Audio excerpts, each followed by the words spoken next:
Assalamu alaikum. Welcome to the National University online video class.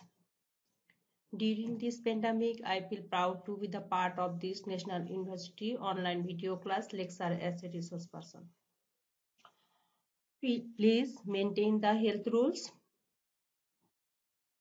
I am MST Sabina Yasmin, lecturer, Rajshahi Government Women's College, Rajshahi. I will discuss about the Islamic history and culture. BA Honours 4th year, course code 241607. Name of course, Development of Muslim Architecture and Archaeology. Lecture number 1. Title of the lecture, Religious and Secular Architecture and Architectural Terms.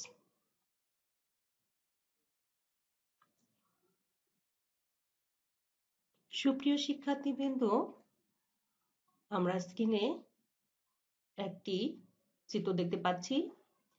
এটি গুহা মানবের চিত্র এবং তারপর একটি স্ক্রিনে দেখা যাচ্ছে কিছু ব্যক্তি কোনো পুরাতন ইমারত বা অট্টালিকার খনন কার্য করছেন। আরেকটি চিত্রে দেখা যাচ্ছে খনন কার্যের পাশাপাশি কোনো একটি ব্যক্তি কিছু লিখছেন। খনন কার্যের এক পর্যায়ে দেখা যাচ্ছে যে এখানে কিছু মুদ্রা বের হয়ে এসেছে। তারপরে চিত্রে দেখা যাচ্ছে যে অনেকগুলো নিদর্শন দেখা যাচ্ছে, পুরাতন মুদ্রা, শিলালিপি, অলংকার এবং তাদের গুহা মানব বা প্রাচীনকালের মানব জাতির যে ব্যবহৃত জিনিসপত্র সেগুলো দেখা যাচ্ছে। এ থেকে আমরা ধারণা করতে পারি আজকের আলোচ্য বিষয় প্রত্নতত্ত্ব বা তার সংজ্ঞা, প্রত্নতাত্ত্বিক যে স্থাপত্য, ধর্মীয় যে স্থাপত্যিক নিদর্শন সেগুলো নিয়ে আলোচনা করব। তো প্রথমে আমরা আসি প্রত্নতত্ত্ব বা ইংরেজি আর্কিওলজি। ইংরেজি এই আর্কিওলজি শব্দটি একটি যৌগিক শব্দ। এটি গ্রিক শব্দ আর্কিয়াস থেকে এবং লগোস এবং অথবা লগাস শব্দের সমন্বয়ে গঠিত। আর্কাউস এর শব্দের যে অর্থ সেটি হচ্ছে পুরনো বা প্রাচীন এবং লগোস অথবা লগাস শব্দের অর্থ হচ্ছে জ্ঞান বা বিজ্ঞান, অর্থাৎ প্রাচীন বা পুরনো সম্পর্কে জ্ঞান। আর্কিওলজি শব্দের বাংলা পারিভাষিক শব্দ সেটি হচ্ছে প্রত্নতত্ত্ব। বিজ্ঞানের একটি নতুন শাখা হচ্ছে এই প্রত্নতত্ত্ব বা আর্কিওলজি। মানুষের অজানা থেকে জানার কৌতূহল থেকে যেমন আবিষ্কারের সূচনা, তেমনি পুরানো ইতিহাস বা শিকড়ের সন্ধান করার জন্য অনুসন্ধিৎসু কিছু মানুষের ইচ্ছার কারণে আজ ইতিহাসের জন্ম। ইতিহাস রচনায় যেখানে লেখক থমকে দাঁড়াবেন, ঠিক তখনই প্রত্নতত্ত্ব বিভিন্ন তথ্য উপাত্ত নিয়ে হাজির হবে ইতিহাসের উপাদান। এই ইতিহাসের উপাদান যখন আমাদের হাতে আসে তখনই মূলত আমরা সঠিক তথ্যবহুল ইতিহাস রচনা করতে সক্ষম হই। প্রাচীন মানব সম্প্রদায়ের যে শ্রমজাত কর্মকাণ্ড প্রত্নতত্ত্বের যে নিদর্শন, তাহলে দেখা যাচ্ছে যে প্রত্নতত্ত্বের যে প্রত্নতত্ত্বর এই বাংলা পারিভাষিক শব্দকেও যদি আমরা ভেঙে বলি, প্র মানে পুরাতন বা পুরনো আর তত্ত্ব মানে জ্ঞান। পুরনো বা প্রাচীন জ্ঞান বা বিজ্ঞানই হচ্ছে প্রত্নতত্ত্ব। তাহলে দেখা যাচ্ছে যে মানব জাতির আবির্ভাব কাল থেকে সুবিদিত যে স্থিতিকাল পর্যন্ত যে ক্রিয়াকলাপ সম্পর্কে যে জ্ঞান অন্বেষণের ধারা অব্যাহত রাখতে যখন তৎপর, সেখান থেকে মূলত প্রত্নতত্ত্ব বা প্রাচীন মানব সভ্যতা বা সংস্কৃতির উন্মেষ বা বিকাশের একটি বিরতিবহুল এবং ধারাবাহিক কাহিনী সম্বলিত যে আলোচনা, সেটি হচ্ছে প্রত্নতত্ত্ব। প্রত্নতত্ত্বের প্রয়োজনীয়তা কি? প্রত্নতত্ত্ব পাঠের প্রয়োজনীয়তা বা গুরুত্ব অপরিসীম। ইতিহাসের অনুসন্ধান করতে গিয়ে যেখানে লেখক নির্বাক, সেখানে প্রত্ন নিদর্শনী আলোকবর্তিকা হিসেবে ইতিহাসকে পথের সন্ধান দেয়। এজন্য আমরা প্রত্নতত্ত্ব পাঠের প্রয়োজনীয়তা রয়েছে। এজন্য মাওলানা আবুল কালাম আজাদ বলেছেন, প্রত্নতত্ত্বকে প্রাচীন ইতিহাসের কুঞ্জিকা বা চাবি বা সরণি রূপে আখ্যায়িত করেছেন।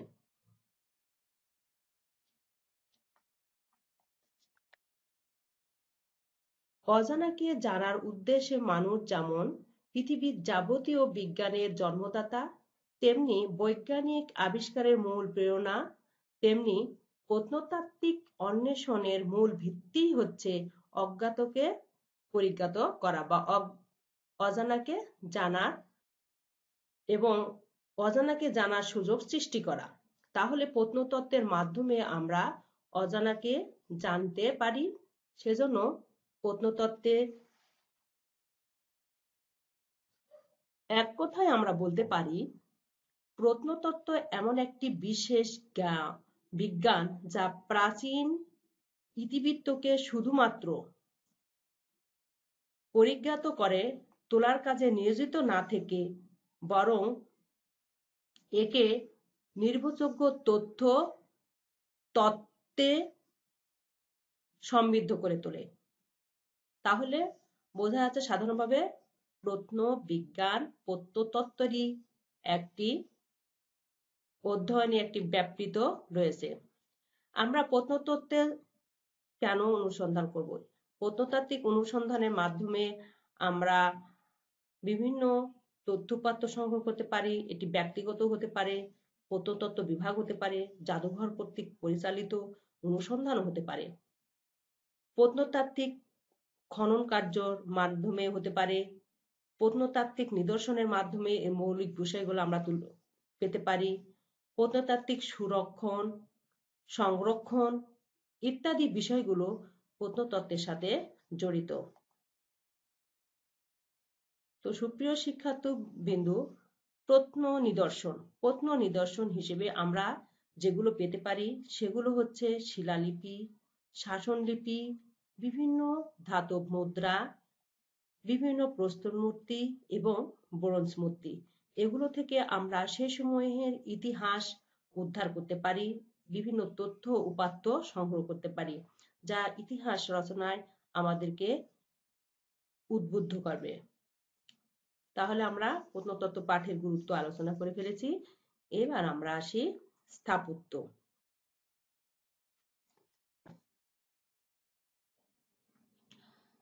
স্থাপত্য কলার ইতিহাস সভ্যতারই অঙ্গ। বিভিন্ন সভ্যতার স্থাপত্য শিল্পের বিকাশ ঘটেছে এবং প্রত্যেকটি সভ্য জাতি নিজস্ব স্থাপত্য রীতি উদ্ভাবন করেছে। স্থাপত্য বলতে কেবল ইমারতকে বোঝায় না, স্থাপত্য দ্বারা ভূমি পরিকল্পনা ও নির্মাণ প্রক্রিয়া, ভাস্কর্য, অলঙ্করণ, চিত্রকলা এবং বিভিন্ন ধরনের নকশাকে বোঝায়। তাহলে বিশেষজ্ঞদের মতে স্থাপত্য হলো শিল্পকলা এবং বিজ্ঞানের সমন্বয়। স্থাপত্যকে এ কারণেই সকল শিল্পকর্মের উৎস বা মাদার অব অল আর্টস বলা হয়ে থাকে। এ সম্পর্কে জন রাস্কিনের একটি সংজ্ঞা উল্লেখ করা যেতে পারে। জন রাস্কিন বলেন, স্থাপত্য একটি শিক্ষণীয় শিল্প, কারণ সকল মানুষের কাছে এর গুরুত্ব রয়েছে। তাহলে এখান থেকে আমরা স্থাপত্যের সংজ্ঞা পেয়ে গেলাম। তাহলে স্থাপত্য বলতে শুধু একটি ইমারতকেই বোঝায় না, তার ভূমি পরিকল্পনা, নির্মাণ কৌশল, তার চিত্রকলা, লিপিকলা, ভাস্কর্য এবং বিভিন্ন ধরনের নকশাকেও বোঝায়। এরপর আমরা আসি মুসলিম স্থাপত্যকলা। আবিধানিক বা শাব্দিক দিক থেকে স্থাপত্যের অর্থ হলো বাসস্থান নির্মাণ কৌশল বা প্রণালী। এখানে মুসলিম স্থাপত্য একটি বিশেষ একটা অংশ। মুসলমানদের লৌকিক সৌন্দর্যবোধের পরিচয় প্রদান করে, অন্যদিকে তাদেরকে পারলৌকিক বা ধর্মীয় যে কাজকর্মে উদ্বুদ্ধ করে সেটি হচ্ছে মুসলিম স্থাপত্য। মুসলিম স্থাপত্য বলতে সাধারণত ভাব আবেগ দ্বারা বা মহৎ উদ্দেশ্য প্রণোদিত হয়ে ধর্মীয় কাজ সম্পাদনের জন্য বিশেষ প্রক্রিয়া বা কৌশল অবলম্বনে মুসলমানরা যে ঘর বা অট্টালিকা তৈরি করে এটিই মূলত মুসলিম স্থাপত্য। তাহলে মুসলিম স্থাপত্য হচ্ছে ভাবাবেগ দ্বারা ও বা মহৎ উদ্দেশ্য প্রণোদিত হয়ে ধর্মীয় কাজ সম্পাদনের জন্য বিশেষ প্রক্রিয়া বা কৌশল অবলম্বন করে মুসলমানরা যে অট্টালিকা বা ঘর নির্মাণ বা তৈরি করেন সেটি হচ্ছে মুসলিম স্থাপত্য। মুসলিম স্থাপত্যের বৈশিষ্ট্য হচ্ছে এখানে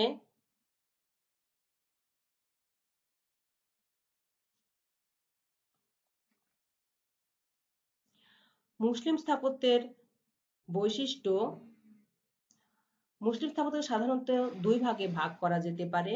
একটি হচ্ছে লৌকিক স্থাপত্য এবং অন্যটি হচ্ছে ধর্মীয় স্থাপত্য। লৌকিক স্থাপত্য বলতে যেমন ব্যক্তিগত প্রাসাদ হতে পারে, উদ্যান হতে পারে, সেতু হতে পারে, সেনানিবাস হতে পারে, প্রমোদ প্রাসাদ হতে পারে, দরবার হল হতে পারে। অন্যদিকে ধর্মীয় স্থাপত্য বলতে মসজিদ, মাদ্রাসা, মাজার ইত্যাদি। তাহলে ধর্মীয় স্থাপত্য হচ্ছে মসজিদ, মাদ্রাসা, মাজার, এগুলো হচ্ছে ধর্মীয় স্থাপত্যের অন্তর্ভুক্ত। আর লৌকিক স্থাপত্য হচ্ছে ব্যক্তিগত বাসগৃহ, উদ্যান, সেতু, দরবার হল, সেনানিবাস, প্রমোদ কক্ষ, এগুলো হচ্ছে লৌকিক স্থাপত্যের অন্তর্ভুক্ত। এরপর আমরা আসি আদর্শ নকশার মসজিদ।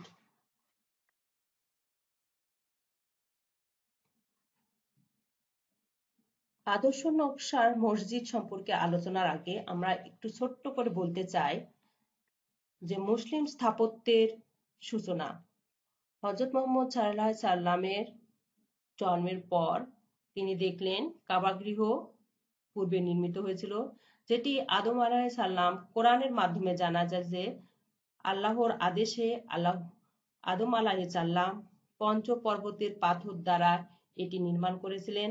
পরবর্তীতে হযরত ইব্রাহিম আলাইহিস সালাম সেটি পুনর্নির্মাণ করেছিলেন। তারপরে মহানবী সাল্লাল্লাহু আলাইহি সাল্লামের যুগে তিনি এই কাবাকে দেখেছেন এবং পুনর্নির্মাণে তিনি সাহায্য সহযোগিতা করেছিলেন। এর পরেও আরেকটি স্থাপত্য ছিল মসজিদুল আকসা, সেটিও মহানবী সাল্লাল্লাহু আলাইহি সাল্লামের জন্মের আগের থেকে ছিল। মূলত এগুলো মুসলিম স্থাপত্যের অন্তর্ভুক্ত। এরপরে মহানবী সাল্লাল্লাহু আলাইহি সাল্লামের নবুয়াত প্রাপ্তির পর যখন থেকে মসজিদে নববী বা কাবা, কুবা মসজিদ, এগুলো মুসলিম স্থাপত্যের অন্তর্ভুক্ত। এবার আমরা আসি আদর্শ নকশার যে মসজিদ, আদর্শ নকশার মসজিদ বলতে কি বোঝায়? আদর্শ নকশার মসজিদ হচ্ছে মসজিদের অন্তর্ভুক্ত এমন কিছু উপাদান রয়েছে যেগুলো খুবই গুরুত্বপূর্ণ এবং যেগুলো ছাড়া একটি মসজিদকে আদর্শ মসজিদ বলা যায় না। অত্যাবশ্যকীয় স্থাপত্যগত উপাদান যে প্রয়োজন সেটাই হচ্ছে আদর্শ মসজিদ। আদর্শ নকশার মসজিদ হযরত মুহাম্মদ সাল্লাল্লাহু আলাইহি সাল্লাম কর্তৃক প্রতিষ্ঠিত যে মসজিদটি রয়েছে সেটি আদর্শ নকশার মসজিদ বলে আখ্যায়িত করা যায় না। আদর্শ মসজিদের মধ্যে যে সমস্ত বিষয় বা উপাদান রয়েছে সেগুলোর মধ্যে হচ্ছে জুল্লা, শাহন, মিম্বর, মেহরাব, মিনার এবং এগুলোর সমাবেশ ঘটবে তার সাথে মুসল্লিদের বা অজুর পানির ব্যবস্থা থাকবে। তাহলে দেখা যাচ্ছে যে দীর্ঘ সময় ধরে হলেও ফুসতাত মসজিদের নকশায় আদর্শ নকশার মসজিদের উপাদান পরিলক্ষিত হয়। তাহলে আদর্শ নকশার মসজিদের মধ্যে যেটি থাকবে চুল্লা, শাহন, মিম্বর, মিনার, মেহরাব এবং অজুর পানির ব্যবস্থা। এটি হচ্ছে আদর্শ মসজিদের উপাদান। এখানে একটি মসজিদের স্ট্রাকচার বা ভূমি পরিকল্পনা দেওয়া আছে, যেখানে জুল্লা এই অংশটুকু হচ্ছে জুল্লা, এটি হচ্ছে শাহন, এটি অজুর ব্যবস্থা রয়েছে, এখানে মিম্বর, এটা মিহরাব বিদ্যমান। এটি মূলত দামেস্ক মসজিদের একটি ভূমি পরিকল্পনা দেখানো হয়েছে। এবার আসি মসজিদ স্থাপত্যের ক্রমবিকাশ। প্রথমে আসি নির্মাণ উপকরণে। 622 খ্রিস্টাব্দে হযরত মুহাম্মদ সাল্লাল্লাহু আলাইহি সাল্লাম যখন মক্কা থেকে মদিনার হিজরত করেন এবং সেখানে একটি মসজিদ নির্মাণ করেন, সেখানের মসজিদের নির্মাণের যে উপকরণ ছিল খেজুর পাতা, খেজুর গাছের কাণ্ড, কাদামাটি এবং কাঁচা ইট। তার পরবর্তীতে সেখানে দেখা যাচ্ছে যে 635 খ্রিস্টাব্দে হযরত উমর সেখানে শুষ্ক ইট এবং কাষ্ঠ ব্যবহার করেছেন। 38-39 খ্রিস্টাব্দে যে কুফা মসজিদ নির্মিত হয় সেখানে শ্বেত পাথরের স্তম্ভ ব্যবহার করা হয়েছে। ফুসতাত মসজিদে রোদে পড়া ইট, নুড়ি পাথর, উন্নত মানের যে কাঠ সেটিও ব্যবহার করা হয়েছে। প্রথম আকসা মসজিদে করন্থীয় পদ্ধতিতে স্তম্ভ এবং কাঠের ব্যবহার লক্ষ্য করা যায়। এরপর আসি ছাদ নির্মাণে। মহানবী সাল্লাল্লাহু আলাইহি সাল্লাম কর্তৃক নির্মিত মদিনা মসজিদে প্রথমে কোনো ছাদই ছিল না। পরবর্তীতে মুসল্লিদের কষ্ট লাঘব করার জন্য এবং ঝড় বৃষ্টি থেকে, সূর্যের প্রখর রোদ থেকে রক্ষা করার জন্য মহানবী সাল্লাল্লাহু আলাইহি সাল্লাম কেবলার দিকে খেজুর পাতার এবং কাদামাটির প্রলেপ দিয়ে ছাদ নির্মাণ করেছিলেন। পরবর্তীতে ছাদের খুঁটি দুই সারিতে খেজুর গাছের স্তম্ভ দিয়ে বসানো হয়। বসরা মসজিদের ছাদে সেগুন কাঠ ব্যবহার করা হয় এবং পরবর্তীতে শ্বেত মর্মর পাথর নির্মাণ করা হয়েছে। তারও পরবর্তীতে শুষ্ক ঘাস, নলখাগড়া ব্যবহৃত হয়েছে এবং ফুসতাত মসজিদে মদিনা মসজিদের অনুরূপ ছিল এবং আকসা মসজিদের ছাদ কাঠ দ্বারা নির্মাণ করা হয়েছিল। এরপর আসি দেয়াল নির্মাণ। মদিনা মসজিদের প্রাচীর পরিবেষ্টিত হয়েছিল এবং চারিদিকে প্রাচীরে যে ভিত্তিপ্রস্তর স্থাপিত হয়েছিল সেখানে হচ্ছে প্রস্তর ব্যবহার করা হয়েছিল এবং পরবর্তীতে শুষ্ক 638 খ্রিস্টাব্দে হযরত উমর শুষ্ক ইট ব্যবহার করেছিলেন এবং 665 খ্রিস্টাব্দে বসরার যে গভর্নর জিয়াদ কর্তৃক আবার পুনর্নির্মাণকালে বসরা মসজিদের দেয়াল পোড়া ইট, জিপসাম, প্লাস্টার, মর্টার ব্যবহার করা হয়েছিল। কুফা মসজিদে কোনো দেয়াল ছিল না। পরবর্তীতে জিয়াদ কর্তৃক পুনর্নির্মিত হলে সেখানে ইট দ্বারা প্রাচীর নির্মাণ করা হয়েছিল। এরপর দেখা যাচ্ছে আয়তক্ষেত্রে ক্ষেত্রে হযরত মুহাম্মদ সাল্লাল্লাহু আলাইহি সাল্লাম কর্তৃক প্রতিষ্ঠিত যে মসজিদটি ছিল সেটি বর্গ আকৃতির বা বর্গাকৃতির, যার পরিমাপ ছিল 100 হাত একদিকে, পরবর্তীতে বর্গাকৃতি এবং আরো পরের দিকে সেটি আয়তাকৃতি ধারণ করে এবং পরবর্তীতে যে মসজিদগুলো নির্মাণ করা হয়েছে প্রথম থেকে সেগুলো বর্গাকৃতি থাকলেও পরবর্তীতে আয়তনের ক্ষেত্রে তা আয়তক্ষেত্রে পরিণত করে। প্রবেশপথ। মহানবী সাল্লাল্লাহু আলাইহি সাল্লামের যে কর্তৃক প্রতিষ্ঠিত মদিনা মসজিদে মোট 3টি দরজা ছিল বা 3টি প্রবেশপথ ছিল। পরবর্তীতে হযরত উমর রাদিয়াল্লাহু তাআলা আনহু সেখানে আরো 3টি প্রবেশপথ বৃদ্ধি করে সেখানে 6টি করেছিলেন। কুফা মসজিদে ছিল 4টি এবং ফুসতাত মসজিদ ব্যতীত বাকি সব মসজিদে 6টি করে দরজা ছিল। আব্বাসীয় আমলে এই প্রবেশপথের সংখ্যা আরো বৃদ্ধি করা হয়। সামাররা মসজিদে মোট 16টি দরজা ছিল, যা পরবর্তী ক্লাসগুলোতে আমরা আলোচনা করব। এরপর আসি দারুল ইমারা। দারুল ইমারা হচ্ছে মহানবী সাল্লাল্লাহু আলাইহি সাল্লাম এবং তার পরিবার বা মুহাজির যারা ছিল, অর্থাৎ মক্কা থেকে মহানবী সাল্লাল্লাহু আলাইহি সাল্লামের সাথে যারা হিজরত করেছিলেন মদিনায়, তাদের বাসস্থানের জন্য মসজিদ সংলগ্ন কিছু কক্ষ নির্মাণ করেছিলেন। সেগুলো দারুল ইমারা নামে পরিচিত এবং সেগুলো খেজুর পাতা এবং মাটির প্রলেপ দ্বারা তৈরি করা হয়েছিল। এরপর আসি আমরা শাহন ও জুল্লা। একটি মসজিদের মৌলিক উপাদান হচ্ছে শাহন ও জুল্লা। মদিনা মসজিদেও শাহন ও জুল্লা ছিল। মুসল্লিরা যে স্থানে নামাজ আদায় করেন সেটি হচ্ছে মূলত জুল্লা, আর অপরটি হচ্ছে খোলা চত্বর, সেটি হচ্ছে শাহন নামে পরিচিত। মদিনা মসজিদের দক্ষিণ পাশে শাহন বা খোলা চত্বর ছিল আর জুল্লা ছিল উত্তর পাশে। পরবর্তীতে কিবলার দিক পরিবর্তন হলে জুল্লা চলে যায় দক্ষিণ পাশে এবং শাহন চলে যায় উত্তর পাশে। অজুর ব্যবস্থা। একটি আদর্শ মসজিদের আরেকটি মৌলিক উপাদান হচ্ছে অজুর ব্যবস্থা।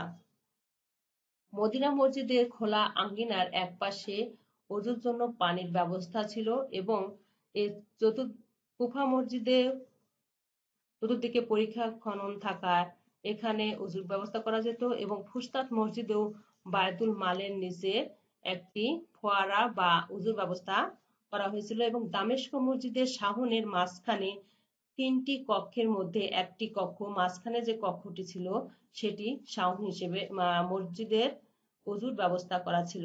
মেহরাব হচ্ছে কিবলা নির্দেশক একটি চিহ্ন। মুসল্লিদের কিবলার দিক সহজে বোঝানোর জন্য মিহরাব ব্যবহার করা হয় এবং মহানবী সাল্লাল্লাহু আলাইহি সাল্লামের সময় মেহরাব সেভাবে নির্মাণ করা হয়েছিল না, কিন্তু সেখানে প্রাচীর গাত্রে একটি পাথর সংযোজন করে সে মেহরাব বা কিবলা নির্দেশক হিসেবে চিহ্নিত করা হয়েছিল এবং পরবর্তীতে কিবলা পরিবর্তন হলে সেটি আবার দক্ষিণ প্রান্তের দেয়ালে কিবলা নির্দেশক একটি পাথর সংযোজন করা হয়। মিম্বর। মিম্বর হচ্ছে যারা মসজিদের নামাজ পড়েন তারা অবশ্যই জানেন, মিম্বর হচ্ছে একটি ইমাম বা যখন মুসল্লিদের উদ্দেশ্যে খুতবা পাঠ করেন বা বক্তৃতা দেন তখন 3 ধাপ বিশিষ্ট বা হেলান দেওয়ার একটি ব্যবস্থা থাকে। এই 3 ধাপ বিশিষ্ট মঞ্চ বা হেলান দেওয়ার যে ব্যবস্থা রাখা হয় সেটি হচ্ছে মিম্বর অর্থাৎ বক্তৃতা মঞ্চ। এরপর আসি মিনার। প্রাথমিক অবস্থায় মদিনা মসজিদে কোনো মিনার ছিল না। মহানবী সাল্লাল্লাহু আলাইহি সাল্লাম হযরত বেলালকে একটি উঁচু স্থান থেকে আজান দেওয়ার ব্যবস্থা করেছিলেন এবং সেখান থেকে আজান দেওয়া হতো। পরবর্তীতে মিনার সংযোজন করা হয় এবং পরবর্তীতে বিভিন্ন মসজিদে মিনার দেওয়া হয়েছে। বর্ষার গভর্নর যিনি ছিলেন তিনি পুনর্নির্মাণকালে মদিনা মসজিদে মিনার নির্মাণ করেছিলেন। এরপর দেখা যাচ্ছে যে অন্যান্য যে মসজিদগুলো পরবর্তীতে নির্মাণ করা হয় সেগুলোতে মিনার দেওয়া হয়। মাকসুরা। মাকসুরা কাসর শব্দ থেকে উৎপত্তি। কাসর অর্থ হচ্ছে প্রাসাদ বা একটি সুরক্ষিত গৃহ, রাজগৃহ। মসজিদের কিবলা দেওয়ালে ইমাম দাঁড়াবার স্থান বা মেহরাব বা মিম্বর এবং পার্শ্ববর্তী কিছু অংশকে প্রাচীর বা পর্দা দ্বারা সমবেত জনতা থেকে যে আড়াল করার বা আলাদা করে করা হয়, এটিই মূলত হচ্ছে মাকসুরা। এটার কারণ হচ্ছে ইমাম বা যে গভর্নর বা শাসনকর্তা নামাজ আদায় করেন, তাদের নিরাপত্তার জন্যই মূলত মাকসুরার প্রচলন করা হয়। পরবর্তীতে শাসকদের বা ইমামের এই নিরাপত্তা বিধানের জন্য মাকসুরার নতুন সংযোজন করা হয় মসজিদের ভিতরে। এখানে শাহন এবং জুল্লায় বিভক্ত মসজিদটি। অজুর ব্যবস্থা হয়েছে, যে ফাউন্টেইন, এখানে অজুর জন্য পানি সংরক্ষণ করা হয়েছে। এখানে মেহরাব স্থাপন করা হয়েছে, এখানে মিম্বর অবস্থিত এবং চার কোনায় 4টি মিনার অবস্থিত এবং এখানে একটি দরজা রয়েছে যেখানে মাকসুরায় প্রবেশ করা সম্ভব। এর পাশে মুসাল্লা। মুসাল্লা হচ্ছে নামাজ আদায়ের স্থান। সাধারণত শহরের বাইরে উন্মুক্ত প্রান্তরে নামাজের স্থানকে বোঝায়। এটি আমরা হযরত উমর রাদিয়াল্লাহু তাআলা আনহু যখন জেরুজালেম জয় করেছিলেন, সেখানে বায়তুল মুকাদ্দাসের পাশেই বা মসজিদুল আকসার পাশে তিনি একটি স্থান বের করেন এবং তার প্রাচীরের সঙ্গে এই মুসাল্লা অর্থাৎ উন্মুক্ত প্রান্তরে তিনি সমবেত মুসল্লিদের নিয়ে নামাজ আদায় করেছিলেন। সেটাই হচ্ছে মুসাল্লা। এটি কুফা মসজিদ স্থাপনের পূর্বেও একটি মুসাল্লার ব্যবস্থা করা হয়েছিল।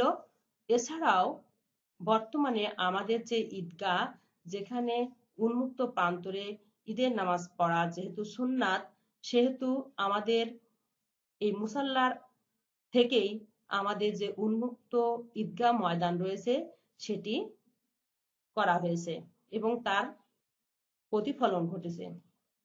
এরপর আসি গম্বুজ। একটি মসজিদের সুরক্ষা, ছাদ এবং সৌন্দর্য বৃদ্ধি এবং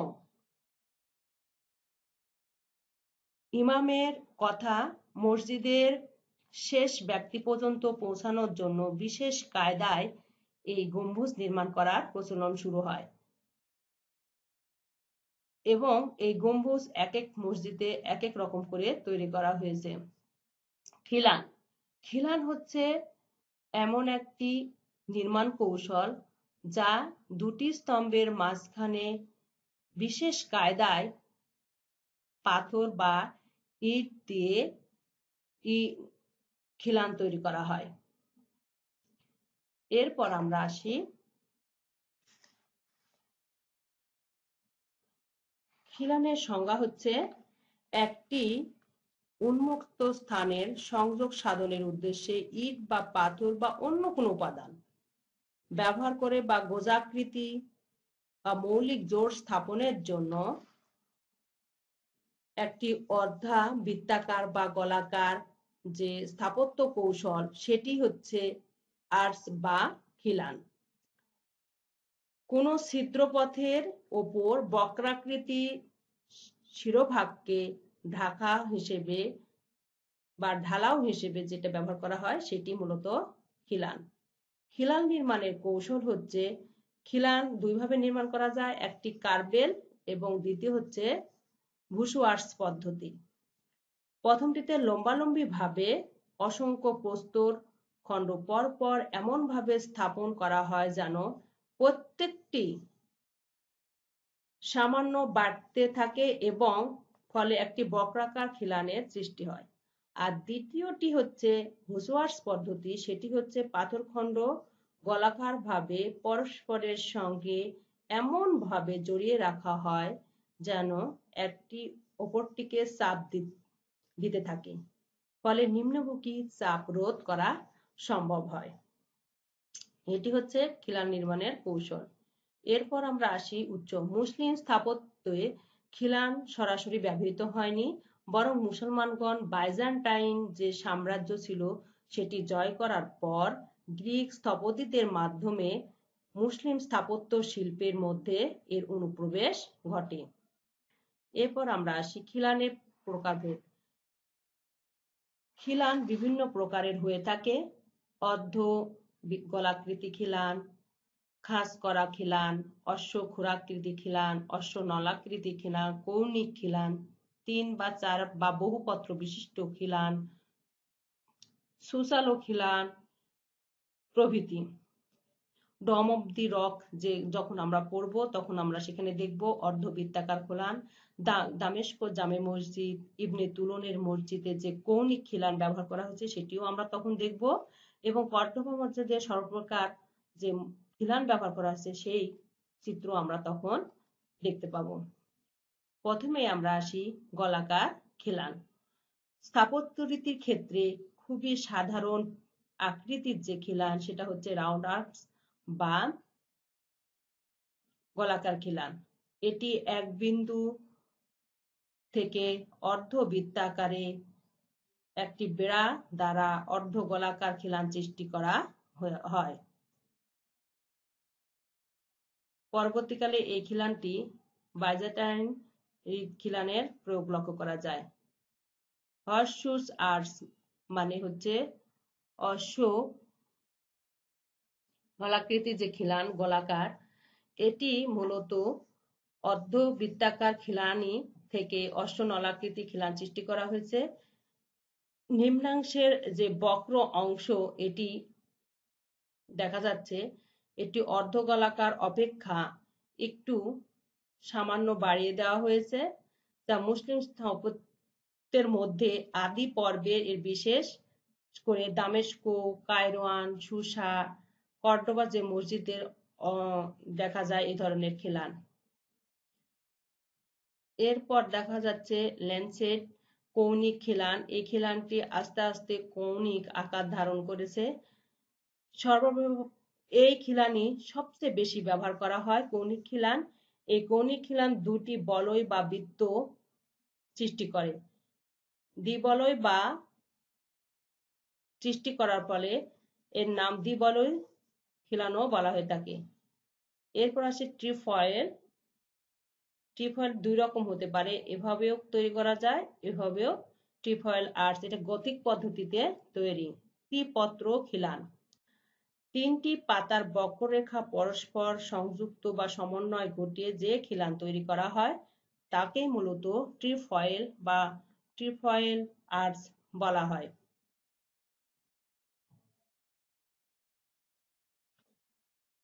এরপর স্ক্রিনে দেখতেছি সিনকোফয়েল 5 পত্র বিশিষ্ট এবং মাল্টিফয়েল বা বহুপত্র বিশিষ্ট খিলান। 5 পত্র বিশিষ্ট ত্রিপত্র খিলান থেকে মূলত 5 পত্র খিলানের উদ্ভব দেখা যায়।